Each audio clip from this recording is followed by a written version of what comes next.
So after you graduated from Kamehameha, and then it was during your time with at Kamehameha Oh, or I'm sorry. after? I'm sorry. Erase. We got to go back to the beginning of school. So in school, I went to Liho Liho, Oh, okay, okay, kindergarten. okay. From there, I took the test to Kamehameha and went there, first to fourth grade. Oh, Then my mom said, we're going to Japan, to Sasebo. So we ended up leaving Hawaii, going to Japan in the fifth grade mm, in Sasebo at Ernest J. King School. And I had people from various different places, military bases, right? So they were all there in school. And for 1 year, I was there. And unfortunately, we never learned Japanese. mm, We should have. Oh, so sorry, so sad.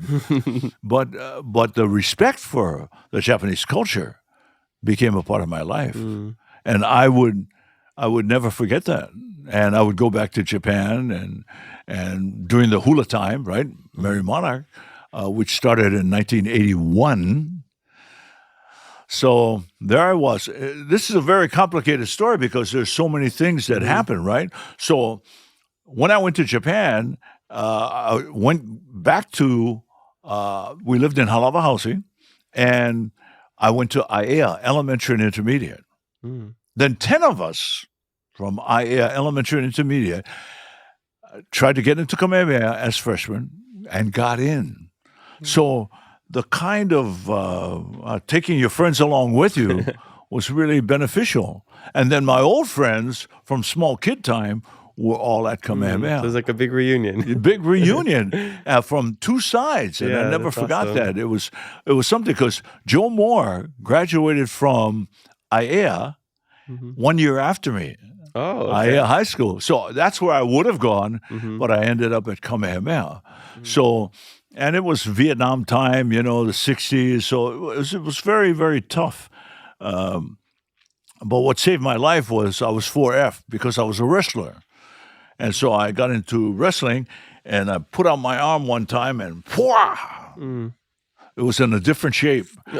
So they put a big screw in my elbow, but it ended up saving my life in that I wasn't ready to take on the military, accomplishments that would be very, very tough for me as a local artist, Hawaiian boy. So anyway, I get to Kamehameha and I go through all of that and we sing, right? We do all the songs, Mhm, stuff, but no olelo. mhm. So it was really nice to be a part of that. And then UH was waiting, and everybody goes, "Oh yeah, you got to go to UH." And I got into a small college in San Diego also, and what am I going to do? So I ended up working for Danny Kalekini. Mm. Aloha, Kaneolaki. Danny Kalekini, who was the biggest star, not in Waikiki because he was in Kahala at the Hilton, Mhm. but for 30 years he was there. Wow. And every night, brother, here's how great Danny was. You want to be great? Try this. Never hesitate. Mm, Never pause. Always be there, confident, warm, friendly. And he did it in his own way, and that's what made it work for him mm, and for his entire family. So that was one example. Then I went from there to the Royal Hawaiian Hotel and joined people like Jack Thompson, Tihati, and Al Harrington, who came back from the mainland. So we were all in this one big show with Ed Kenny, Marlene Saig, Beverly Noah, the Phil Ingles Orchestra. I mean, it was huge. It's like a variety show kinda thing? Yeah, and it was at the Monarch Room Mm, of the Royal Hawaiian Hotel. wow. And there we were, all a part of that show. So Yeah. it was just beautiful to uncover even more history and be a part of it. And then other singers came in to be a part of it. People like Alex McAngus and Rodney Rios and many other talented super voices. And then I ended up just continuing. I ended up being the fire dancer for Zulu over at Dukahanamoku's. Mm, And then Al Harrington said, "Hey, Kimo, I want you to help me out, step up with me and what I'm doing." So from 70 or 73 to 75, I was working with him. And then he decided to move on. And he didn't realize that I was talking to Crash at that time and agreed to do radio. So for 2 years, he's going, man, how come he didn't come and be a part of the show? We had a great show. And we did. But then I got to interview Al Harrington. And in our interview, he understood then, he had a different course to take. Yeah, you're where you're meant to be. Yeah, meant to be. Totally. And as a teacher, as a person of inspiration, as a academic, I mean, he was so sharp. He knew how to take the entertainment world and add to it so that he could be successful. And he did that very well in Waikiki. Nobody else went to briefings in the morning, but Al did. And he welcomed everybody to the show. And, you know, he was just a wonderful guy to work for.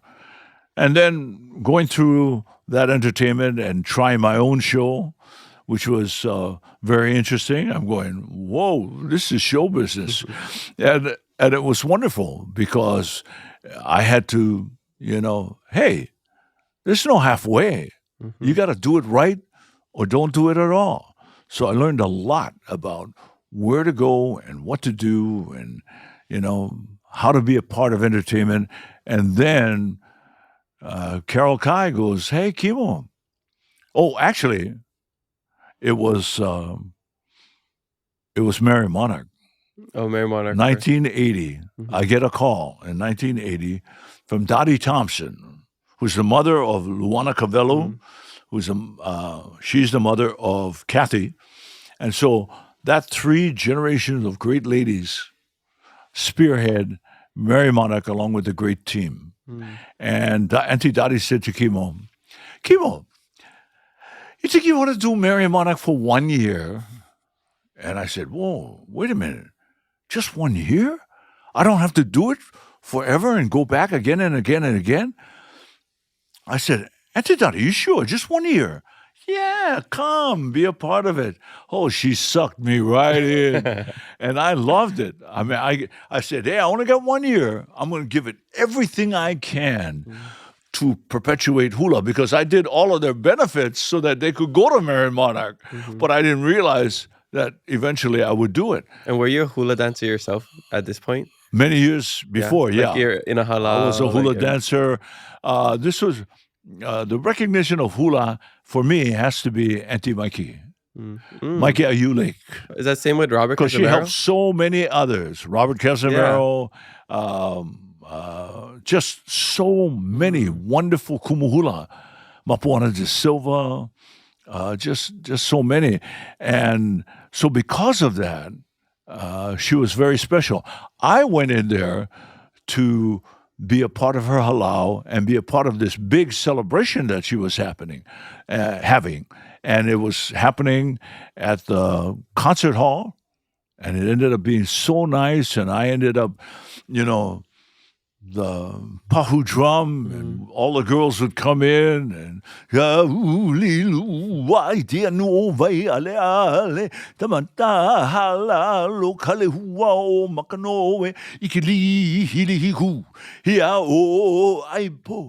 mean, it just, that feeling, you know, it was wonderful.